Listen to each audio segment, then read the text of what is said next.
आसन प्रवेश की परीक्षाएं पास में आ रही है, आना होनी चाहिए थी, मई जून में हो जाना चाहिए थी परीक्षाएं, पर अभी ये संकट की घड़ी में थोड़ा सा सब और समय पत्रिका बदली है, समय पत्रिका बदली है, किंतु जो कार्यक्रम है वो कार्यक्रम सब निर्विघ्न चालू ही है।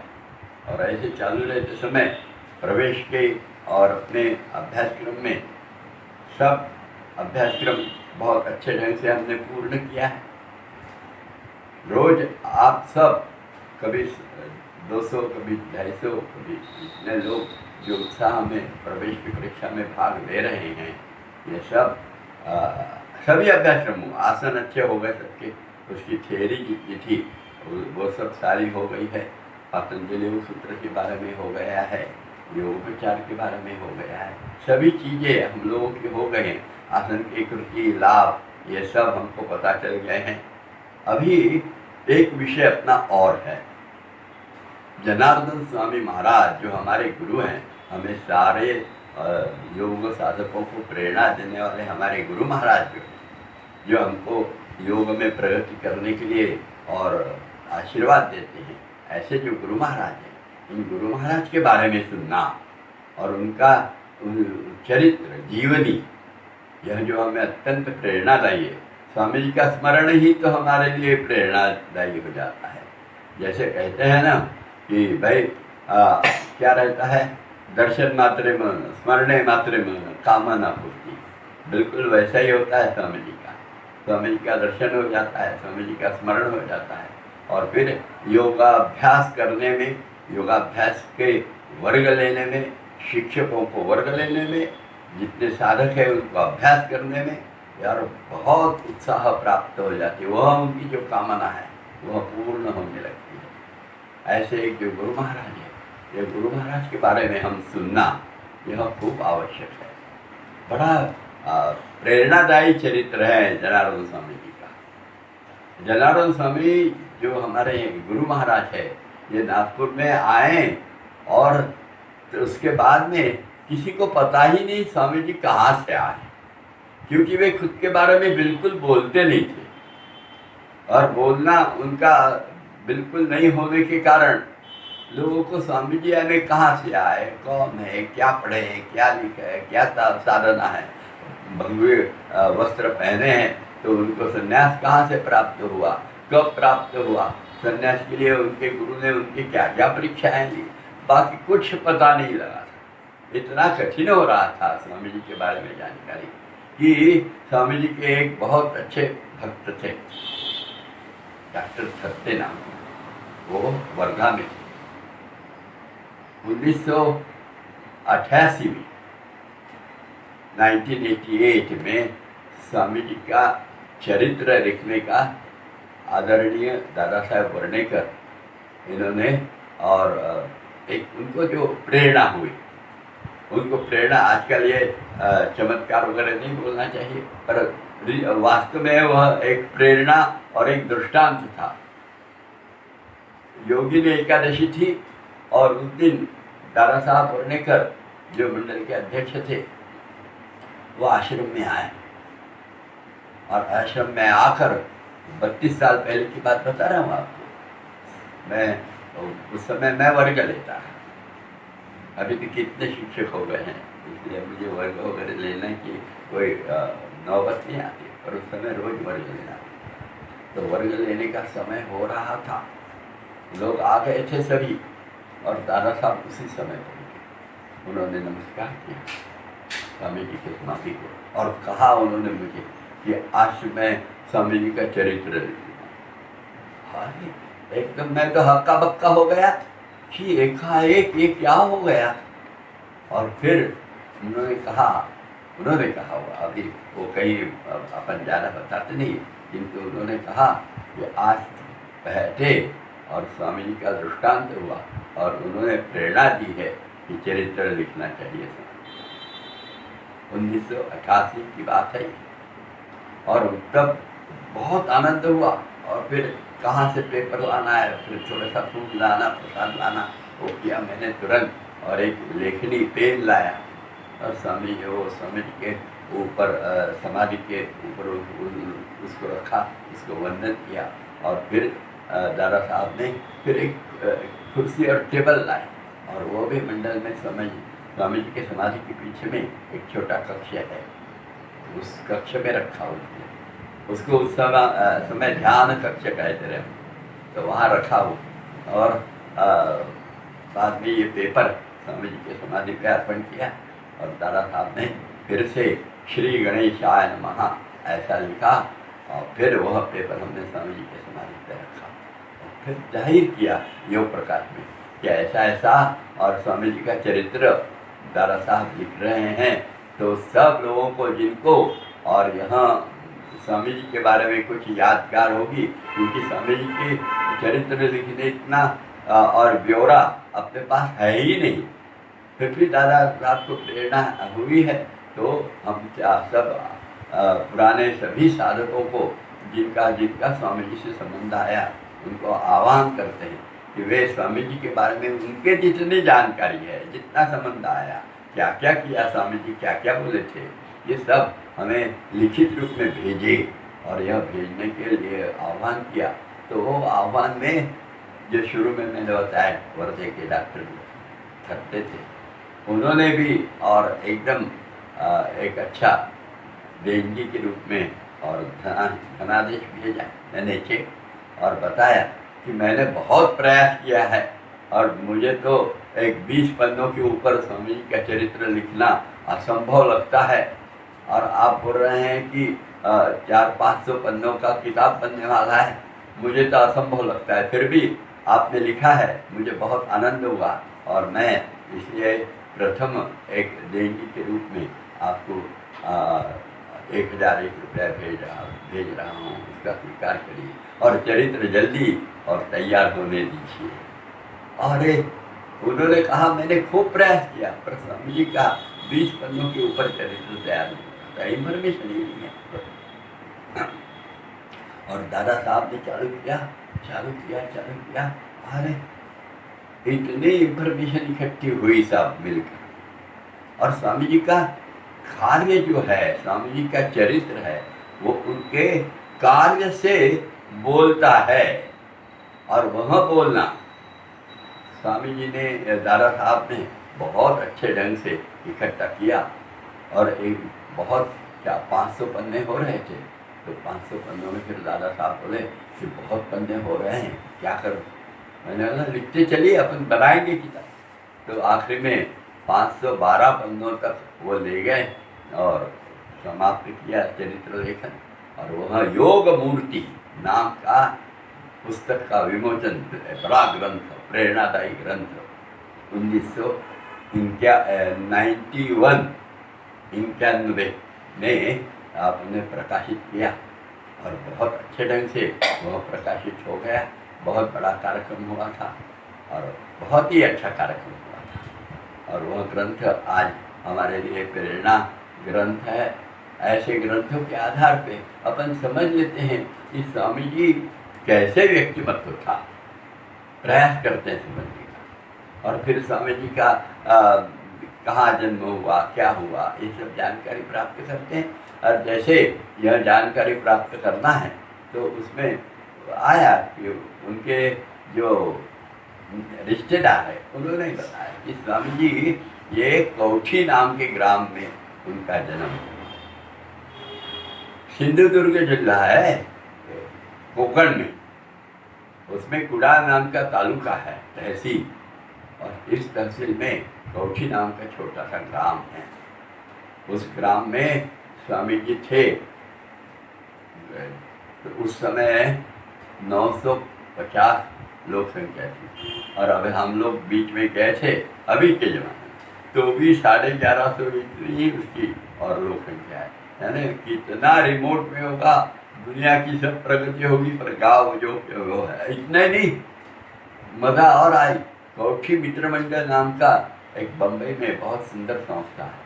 उस संस्था के लोगों को पता चला कि अपने गांव के स्वामी जी है और वो नागपुर में थे और फिर वे नागपुर में आए थे। तो उन्होंने बताया हमारे बम्बई में हम कौठी मित्र मंडल वाले जो लोग हैं वो 3000 सदस्य है। यानी यहाँ के लोग सब बम्बई में जाते हैं। अभी प्रगति हो नहीं पाई कौठी की। और ऐसे कौठी में स्वामी जी का जन्म हुआ। और वो कब हुआ होगा तो सामान्य था 1892। उसमें तारीख बताना तो मुश्किल है पर तिथि बता सकते हैं। और तिथि है कार्तिक कृष्ण चतुर्दशी में स्वामी जी का जन्म हुआ था। अब 1892 ये तो अंग्रेजी साल हो गया और ये तिथि मैंने पंचांग की बताई। आप उसका शके वगैरह बराबर निकाल लीजिए। 78 साल और कम कर दिए तो शक तैयार हो जाएगा। आप जरूर उसके कैलकुलेशन करिए। और अभी तो सबके पास तो मोबाइल रहता है, उसमें कैलकुलेटर भी है, तो आप जरूर प्रयास करिए स्वामी का जन्म कब। और यह 1892 में स्वामी जी वहाँ जन्मे और बहुत मेधावी व्यक्तिमत्व था। वैराग्य और बुद्धि ये दोनों इतने अधिक थे कि उनके पिताजी ने जो कुछ पढ़ाया गाँव में। और पिताजी भी क्या करते थे, घर में लोग कितने, कम से कम 7-8 लोग, यानी इनके भाई बहनें, ये सब 3 भाई और 3 बहनें और फिर माँ पिताजी, ऐसे 8 लोग तो घर में होंगे।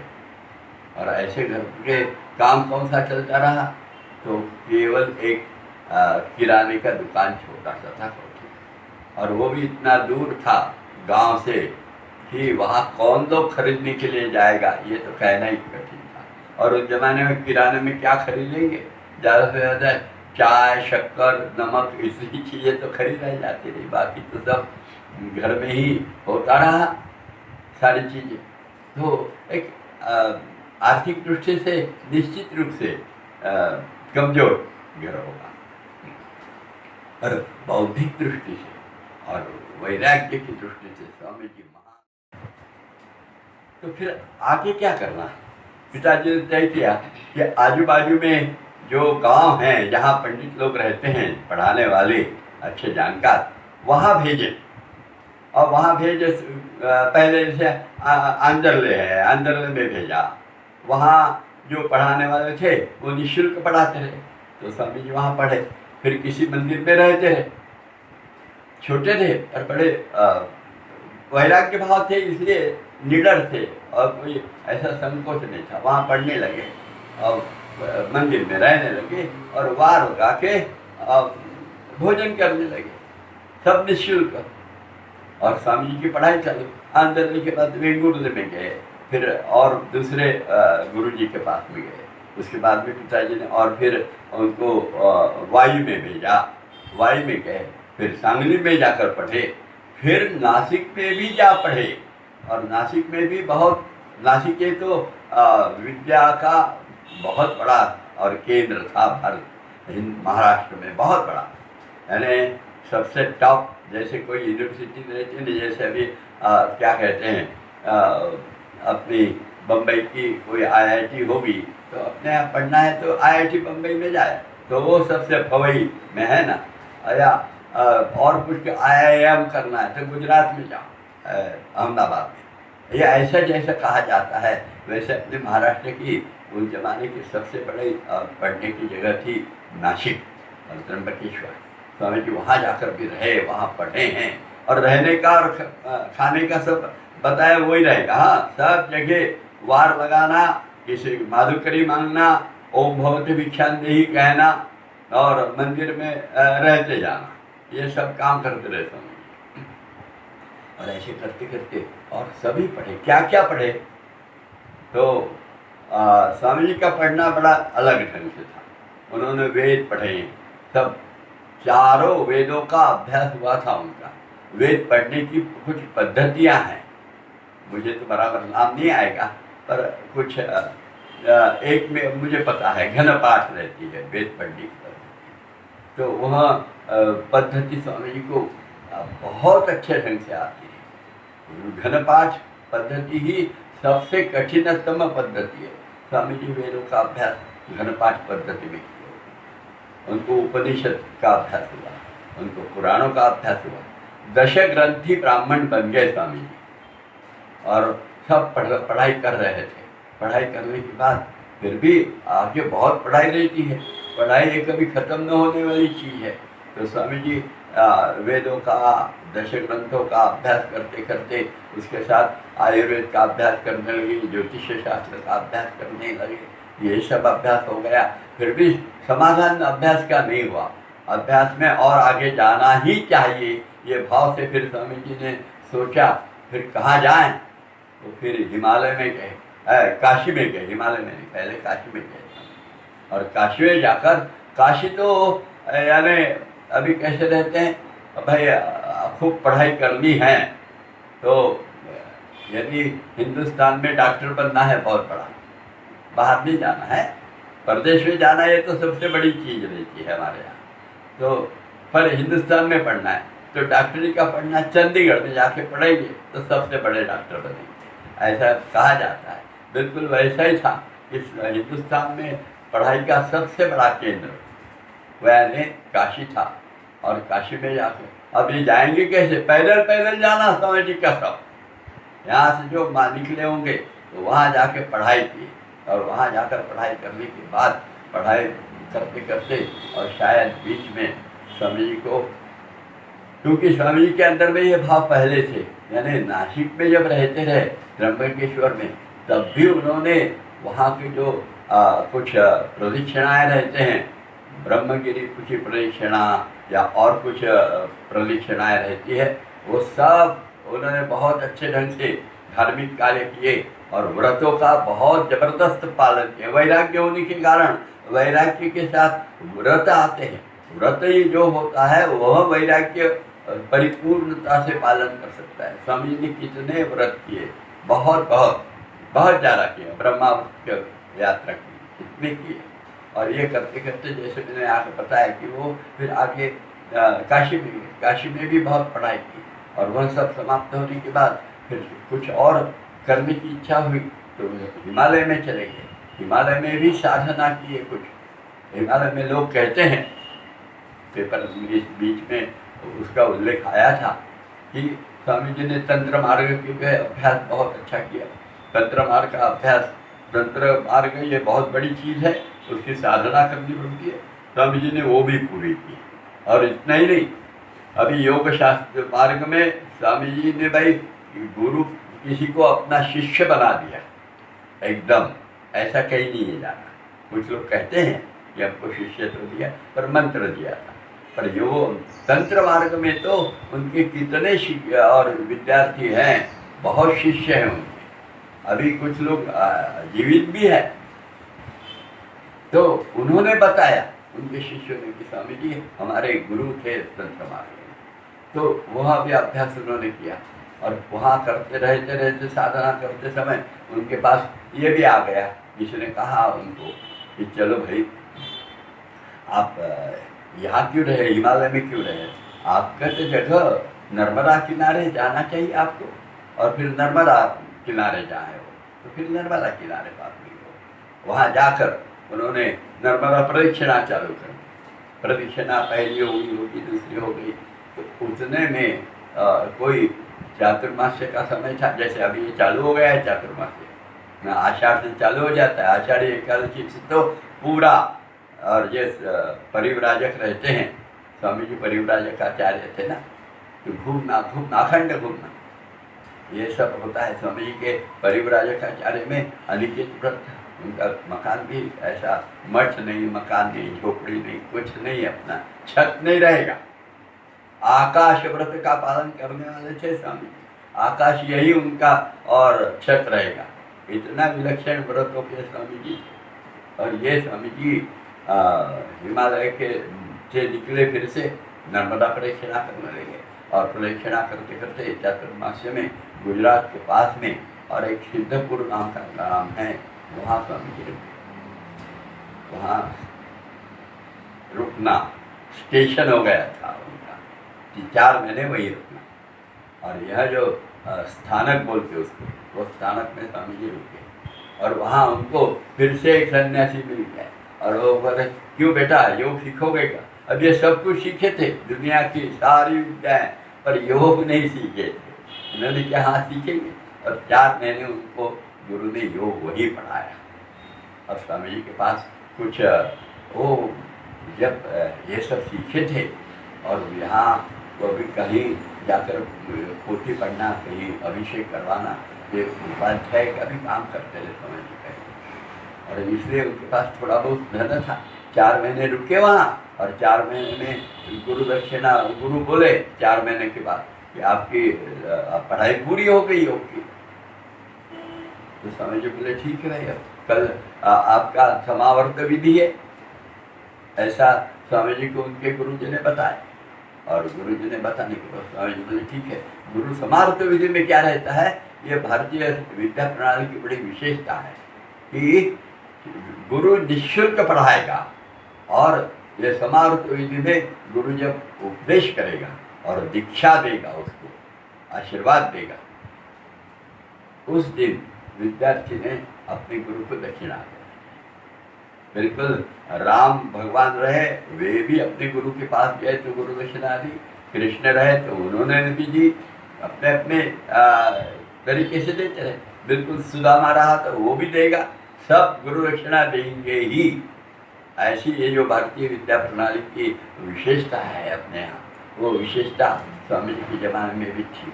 और स्वामी जी को गुरु ने बताया कि हो गया तेरा समावर्त विधि है, तो स्वामी जी ने उनको गुरु दक्षिणा धन के रूप में जो होगा उनके पास कुछ होगा तो वो दे दिया, अर्पण कर दिया। फिर भी गुरु संतुष्ट नहीं हुए, बोले और चाहिए गुरु दक्षिणा, तो फिर क्या दें, ऐसा स्वामी जी को नहीं मन में आया। अपने को लगता कि सब देंगे तब दक्षिणा देना है, नहीं क्या देना गुरु दक्षिणा, हम लोगों को भी गुरु दक्षिणा देना है सबको। हाँ, और वो धन के रूप में केवल नहीं चलेगी। तो स्वामी जी आगे, स्वामी जी के गुरु क्या बोलते हैं कि बोले हाँ और दे, और फिर सामने ऐसा हाथ किया उन्होंने, और फिर बोल छोड़ पानी, और कहे कि यह जो योग विद्या है, यह योग विद्या जन जन के मन मन मने आजीवन और वितरित करते चलूँगा, और यह निःशुल्क योग विद्या पूरे मानव समाज को वितरित करूँगा, आजीवन करूँगा। और बस स्वामी जी ने पानी छोड़ दिया, और निःशुल्क योग पढ़ाना यह गुरु दक्षिणा गुरु स्वामी जी के गुरु ने माना। और तब से स्वामी जी ने अपना पोथी, अभिषेक, बाकी जितना कुछ होगा है सब कुछ छोड़ दिया, और छोड़कर स्वामी जी केवल योग और योग पढ़ाने लगे। और उसी समय शायद कहीं होगा, पहली या दूसरी प्रदक्षिणा के समय होगा, उनको संन्यास धर्म भी प्राप्त हो गया, और स्वामी जी सन्यासी बन गए। सन्यासी बने तो उनके पास इतना विलक्षण था नियम, एक के बाद एक, ऐसे कैसे विचित्र नियम लगा दिए उनके गुरु ने, जिन्होंने सन्यास दिया। किसने दिया ये पता नहीं चला, हाँ अभी तक तो नहीं पता चला। वो जो तंत्र मार्ग के थे उन्होंने उनके गुरु के बारे में बताया था, पर सन्यास किसने दिया ये नहीं पता चला। तो स्वामी जी को सन्यास ऋषिकेश वगैरह तो वहाँ जाकर प्राप्त स्वामी जी को सन्यास मिला है, इतना अंदाज आता है कुछ पत्रों से वगैरह, पर कब दिया किसने दिया ये पता नहीं चला। और जब यह सन्यास धर्म लिया स्वामी जी ने, तो गुरु ने क्या बताया कि आप केवल एक भव्य वस्त्र पहनना, एक ओढ़ना, और ऐसा एक अपने थैली में रखना, 2 ही वस्त्र रखना, बस इतना ही रहेगा। आपके पास धातु के कोई भी बर्तन नहीं रहेंगे। तो फिर उनके पास क्या था, नारियल की कटोरी थी, बाकी कुछ नहीं। आप अग्नि सिलगाएंगे नहीं, अग्नि सिलगाएंगे नहीं, कितना विलक्षण हुआ। स्वामी जी यज्ञ के सारे विधि उनको आते थे। यज्ञ में एक विधि है, अग्नि मंथन कहते हैं शायद उसको, यानी लकड़ी के ऊपर लकड़ी रगड़ कर और अग्नि निर्माण करना, ये बहुत कठिन विद्या है, पर स्वामी जी को आती रही। और ऐसे अग्नि निर्माण करने वाले महान और व्यक्ति को उनके गुरु ने बताया अग्नि सिलगाना नहीं, अग्नि के पास बैठना नहीं, सिगड़ी के पास जाना नहीं, स्वयं पास स्वयं करना नहीं, अयाचित व्रत रखो, कभी किसी से कुछ भी मांगना नहीं, खुद पकाना नहीं और मांगना भी नहीं, तो क्या करना। अरे इतना ही नहीं, आप जाकर कभी कभी ऐसे चीज बताओगे और पैसे दोगे किसी को, तो होटल में जाके चीज खाओ, तो वो भी नहीं चाहिए। कहीं पैसे का व्यवहार खुद के लिए करना नहीं, बिल्कुल नहीं करना। पैसा आया, किसी ने दक्षिणा दी, तो भी अपने लिए उसका उपयोग नहीं कर सकते। किसी ने बुलाया बिगर भोजन नहीं कर सकते।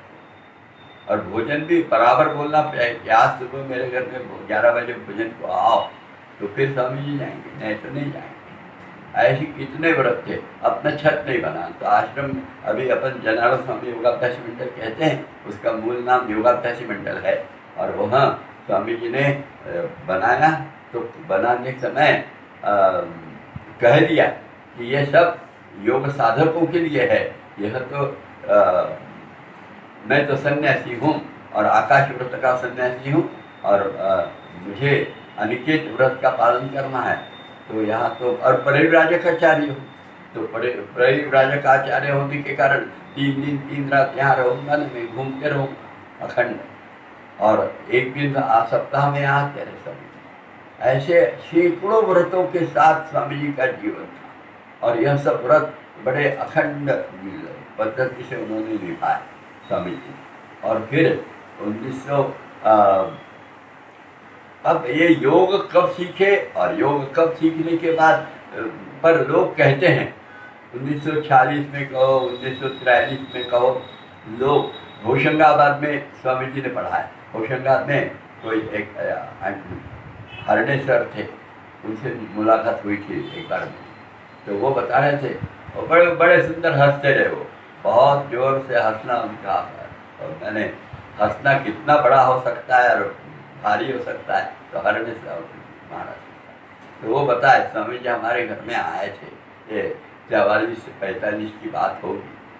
और उसके बाद में 46 में तो अमरावती में आए स्वामी जी, और फिर 49 में नागपुर में आए, और नागपुर में आकर योग पढ़ाना चालू किया। योग पढ़ाना तो किसको पढ़ाना, लोग थोड़ी योग सीखते थे, तो स्वामी जी ने योग पढ़ाना चालू कर दिया। तो सभी जो बीमार रहेंगे उनको योग पढ़ाते रहे, और ऐसे सीरियस बीमार कि जिसके अभी गिनती चालू है आखिरी, ऐसे घर में जाकर स्वामी जी घर में कैसे पहुँचते थे ये मुझे तो पता नहीं, पर स्वामी जी तो घर घर गए थे, हर घर में गए थे। नागपुर के ऐसा कह सकते कि कोई भी मिलता है पुराना तो हमारे घर में तो आए थे, कोई बोलता है अभी हम उमरेड में गए तो वहाँ के बाकड़े सर बता रहे थे, अभी वो 90 साल के, वो भी बता रहे थे कि हमारे यहाँ तो कभी क्या आए थे स्वामी, और स्वामी जी ने हमको पढ़ाया। ब्रह्मपुरी गया, वहाँ भी पढ़ा, जहाँ जहाँ जाते हैं स्वामी जी आए थे, ऐसे ही कहते हैं लोग। तो कैसे ये परिव्राजक कितना महान था कि घूमता ही रहता रहा अखंड अखंड। तीर्थाटन कहो, योग जहाँ वर्ग होगा वही उनका तीर्थ होता रहा, और ये करते रहे।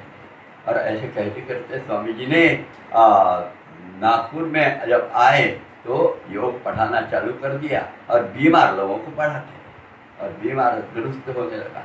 तो दुरुस्त होने लगा तो फिर कुछ लोग और उनके पास में आने लगे जो बीमार नहीं थे, तो prevention is better than cure, तो वो भी आ गए, और वो उनके पास से सीखने लगे, और वह सीखना चालू हो गया।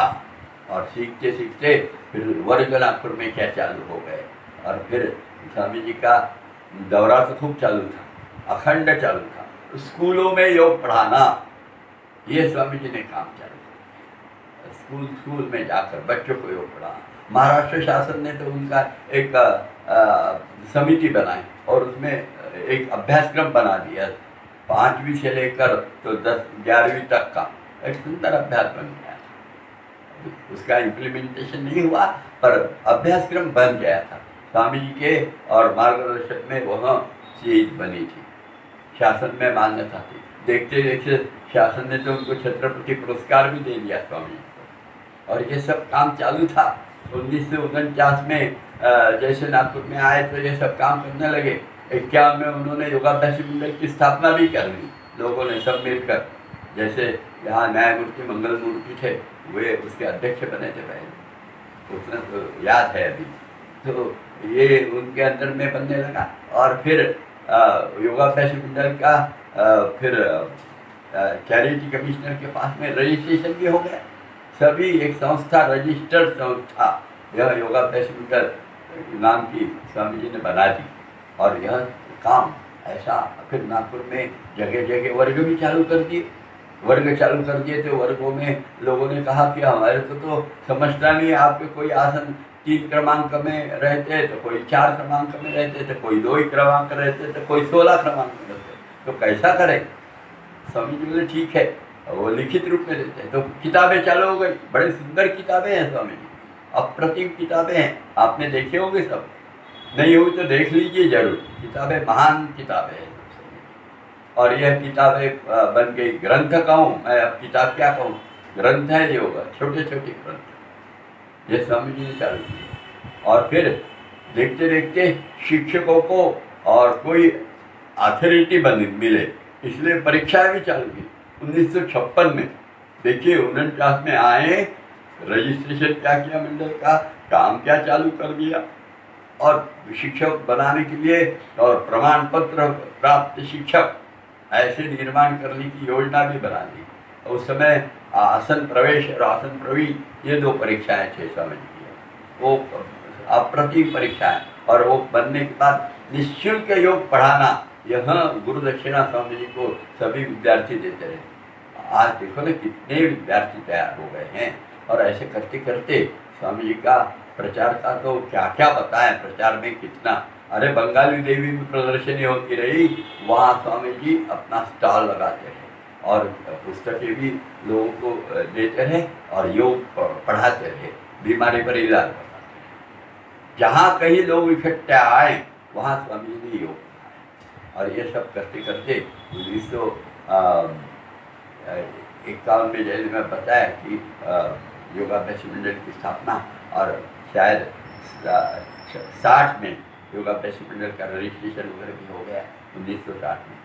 और फिर ऐसे करते करते स्वामी जी का, और फिर यहाँ अमृत महोत्सव भी हुआ था, बहुत हो गया। और बीच में फिर बाहर गांव भी स्वामी जी के वर्ग चालू हो गए। ऐसे कितना सहज रूप से एक सन्यासी, जिसको कोई स्वयं के लिए कोई इच्छा नहीं थी, प्रसिद्धि नहीं, द्रव्य की लालसा नहीं, प्रसिद्धि की लालसा नहीं, कुछ नहीं थी, और वो केवल करुणामूर्ति, समाधान, सुख और निरोग के लिए योग पढ़ाने के लिए, और अखंड घूमते चरई वेची कहते हुए घूमते रहे और योग पढ़ाते रहे। ऐसे पढ़ाते समय बहुत बार तो शायद भूखे भी रहते होंगे, पता नहीं, क्योंकि मांगना तो नहीं था, और किसी ने नहीं दिया तो क्या करेंगे गांव में, तो भूखे रहेंगे। ऐसा अवस्था होती, बहुत शरीर को शायद उन्होंने, दबा हुआ शरीर था साधना से, तो बहुत मेहनत किए, पर ऐसे करते करते शायद क्या हो गया, या अवतार लीला समाप्त हो रही थी, ऐसा उनका ख्याल होगा। तो 1975 में स्वामी जी ब्रेन हेमरेज से बीमार, यहाँ से निकले थे, बरडी के वर्ग में जा रहे थे, बरडी में वर्ग था ना, और वो नॉर्मल स्कूल क्वार्टर्स के पास में तंत्र शाला है, उस शाला में स्वामी जी का वर्ग होता है, बहुत सुंदर वर्ग होता है। और वहाँ हैंडीकैप स्कूल बोलते उसको, तो वहाँ होता रहा। और वहाँ स्वामी जी के वर्ग होते समय, फिर स्वामी जी के वर्ग में अंदर जा रहे थे तो दरवाजे में ही स्वामी जी और शायद गिरे, और गिर गए तो लोगों जो आ रहे थे उन्होंने देखा है स्वामी जी गिरे, तो उठाया और फिर उनको दवाखाने में एडमिट किया। दवाखाने में एडमिट होने के बाद 3 सप्ताह दवाखाने में रहे, कोमा में थे स्वामी जी। और फिर स्वामी जी यहाँ भी आ गए, वापिस आ गए। ये 1975 के या 76 की बात होगी। और 76 में स्वामी जी आने के बाद एक पेपर में आया था कि स्वामी जी की सेवा के लिए लोग चाहिए, तो हम लोग उस समय स्वामी जी के संबंध में आए। हमने स्वामी जी की और गार्डनिंग के लिए रात का समय ले लिया, और उस समय स्वामी जी का देखा अवस्था तो पूरे पैरालाइज थे स्वामी जी, पूरे ये 76 की बात होगी, 75 की भी बोला मैं कह रहा हूँ, 76 की बात है। तो स्वामी जी 76 में बीमार हुए, 75 में नहीं।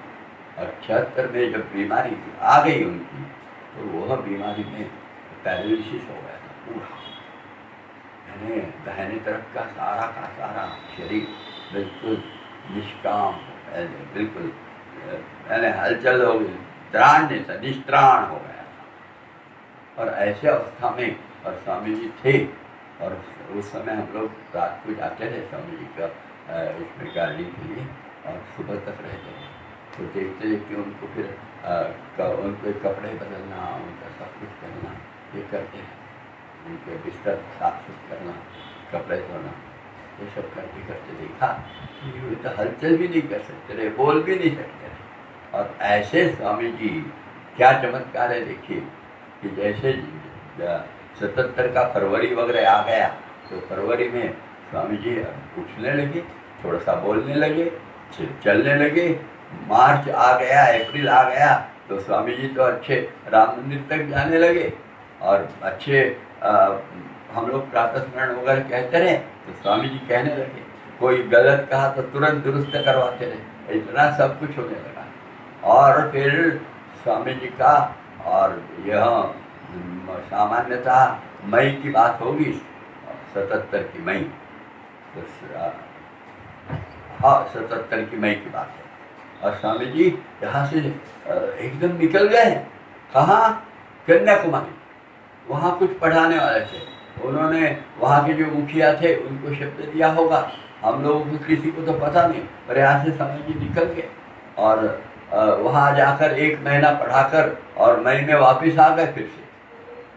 क्या विलक्षण था देखिए, जो पूर्णतः पैरालाइज था वो 6 महीने में दुरुस्त होकर योग पढ़ाने के लिए फिर से तत्पर हो गया। और फिर यहाँ आने के बाद फिर से चालू हो गया उनका, जो जिस दिन वो कन्याकुमारी से वापस आए थे, उस दिन हम आश्रम में थे, मुझे याद है स्वामी जी आए क्या, आने के बाद तुरंत बाथरूम में गए, और बाथरूम में जाकर वस्त्र धोती किए, नहाए, और फिर से एकदम बर्थडे में जाने के लिए तैयार शुरू हो गया। ऐसे विलक्षण कर्म योगमय जीवन उनका था, और ऐसे सुंदर जीवन, अखंड योग। योग के बारे कहीं यदि आपने कुछ विषय पे बोलने के लिए कहा, तो वो बोलने के लिए बोलेंगे तो योग के बारे में, आप कहिए कुछ भी विषय, पर वो बोलेंगे केवल योग। योग ही उनका जीवन का और ध्येय था। और ऐसे ही यह स्वामी जी योग प्रचार बड़े अच्छे ढंग से करते हुए, और 1978 में शायद मई के आखिरी सप्ताह के यानी बात होगी, उस समय से हम लोग नहीं जाते रहे, इसलिए मुझे एग्जैक्टली डेट बताना मुश्किल है, पर ये 26-27 मई को वो बीमार बुखार आया, तो नागपुर नागरिक सहकारी रुग्णालय में एडमिट किया था उनको, और 2 जून 1978 में उन्होंने समाधि ली, और 3 जून को अपने रामनगर के योगाभ्यास मंडल में जो समाधि मंदिर है, उसमें वहाँ 14 फीट नीचे उनको रखा है, बैठे हैं पद्मासन में स्वामी, और वही स्वामी जी को रखा है, वही अब तक हम लोगों की प्रेरणा स्थान हो गई है अभी। और यह प्रेरणा स्थान हम सबको प्रेरणा देती है कि निःशुल्क योग कार्य करते रहे, अखंड योग कार्य करते रहे। और वह करने वाली प्रेरणा इतनी भारी है कि आज हम 500-600 योग शिक्षक हैं, जो अपना सारा संसार संभालते हुए, अपना व्यापन सब संभालते, व्यवहार संभालते हुए निष्शुल्क रूप से सालों साल अखंडता से और योग साधना कर रहे हैं, योग पढ़ा रहे हैं, स्वामी जी को गुरु मानते हुए, उनके पास प्रेरणा लेते हुए।